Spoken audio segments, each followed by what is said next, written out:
Once upon a time, in a garden full of colors, These stories, colors and flowers.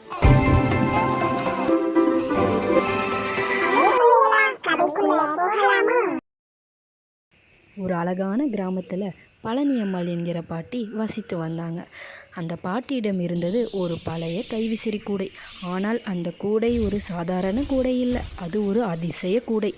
அது ஒரு குழந்தை மனம் போலதான். நல்ல எண்ணங்களுக்கு உடனே பதில் கொடுக்கும், நல்ல செயல்களை பார்த்தால் மகிழ்ந்து பிரகாசிக்கும். கிராமத்து குழந்தைகள் ஏதேனும் உதவி செய்தால் பாட்டி அந்த கூடையை திறந்து பார்ப்பேன் என்று சொல்லுவாள். ஆனால் குழந்தைகள் யாரும் அதை ஒரு மாயக்கூடை என்று நினைத்ததே இல்லை. அவர்கள் உதவியது அன்புக்காகத்தான். பெண்களுக்கு தண்ணீர் எடுத்து கொடுத்தல், மூத்தவர்களுக்கு பாதையை துடைத்து கொடுத்தல், மரங்களுக்கு தண்ணீர் ஊற்றுதல், சின்ன சின்ன நல்ல செயல்கள்தான். ஒரு நாள் கிராமத்தில் சிறிய புயல் எழுந்ததால் சில வீடுகள் சீர்குலைந்தன. அப்போது குழந்தைகள் எல்லாம் ஒன்றுபட்டு யாரும் சொல்லாமல் ஓடி வந்து அங்குள்ள வேலையை செய்தார்கள். அப்பொழுது அந்த அதிசய கூடை ஒரு அழகான ஒளியால் நிறைந்தது. அது பாட்டியின் கைகளில் மெதுவாக வெப்பம் சேர்க்க அவள் அழகாக சிரித்துக்கொண்டு கூடையின் மூடியை திறந்தாள். கூடையின் உள்ளே அங்கிருந்தது யாருக்கும் சொந்தமானதல்ல, ஆனால் அனைவருக்கும் தேவையான ஒன்று, இனிய நம்பிக்கை.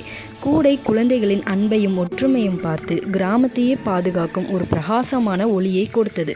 அந்த ஒளி வீடுகளை சீர்படுத்தி மரங்களை மீண்டும் உயிர்ப்பித்தது. கிராமத்தில் மகிழ்ச்சியை பரப்பியது. புயலிலிருந்து மீண்டும் பழைய நிலைக்கே திரும்பியது. அதன் பிறகு குழந்தைகள் எல்லாம் ஒரு உண்மையை கற்றுக்கொண்டனர். அதிசயம் எங்கு இருக்கிறது? பெரிய மந்திரங்களில் அல்ல, நம் அன்பான செயல்களில்தான். அன்பு செய்தால், உதவி செய்தால், பகிர்ந்து கொடுத்தால் ஒவ்வொருவருடைய மனதிலும் ஒரு மந்திர கூடை பிரகாசிக்கிறது. அப்படித்தான் பாட்டியின் பழைய கூடை கிராமத்திற்கு சொன்ன மிக இனிய பாடம். நல்ல மனம் இருந்தால்தான் உலகம் புதுமையாக மாறும். ஹே சுட்டீஸ், இந்த கதை உங்களுக்கு பிடிச்சிருந்தா மறக்காமல் சேனலை சப்ஸ்கிரைப் பண்ணி பெல் ஐக்கானை கிளிக் பண்ணிடுங்க. நெக்ஸ்ட் ஸ்டோரியில் பார்க்கலாம். பாய்.